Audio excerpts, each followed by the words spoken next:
Most readers decide whether to finish our books in Act 1. Here's what you can give them to keep them reading.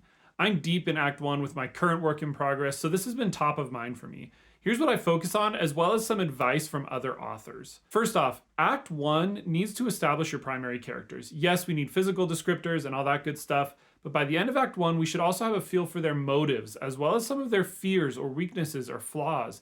We need a setup for how the rest of the story is going to push against them or challenge them. By the end of Act 1, we should see this character acting, making decisions that drive the rest of the plot. Act 1 should also establish some of the main secondary characters as well, at least to the scale that they're relevant to the story. Second, Act 1 should establish the foundational stakes of the story. This doesn't mean that the stakes won't escalate or get bigger as the story goes on, but we should understand the risks or dangers or consequences of the character's action or inaction. Those stakes are going to provide momentum beyond Act 1. Those stakes don't mean much until something happens to make them real, and that's where the inciting incident comes in. This is the moment that disrupts the character's norm, their previous life. It's the moment that sends them off into the plot of the story. This is Frodo inheriting the ring. It's Luke Skywalker getting 3PO and R2 and losing his aunt and uncle as a result.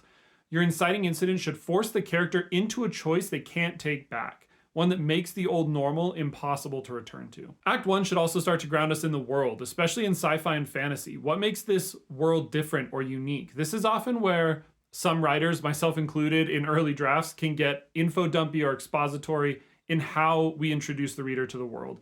It's most important to ground the reader in the world through the character. Show us the wonder and magic of the world through their concrete perspective. That makes the world meaningful and feel real without getting overloaded in complexity.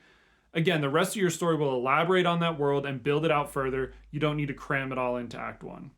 Finally, Act 1 establishes promises. Brandon Sanderson has some great insights on this.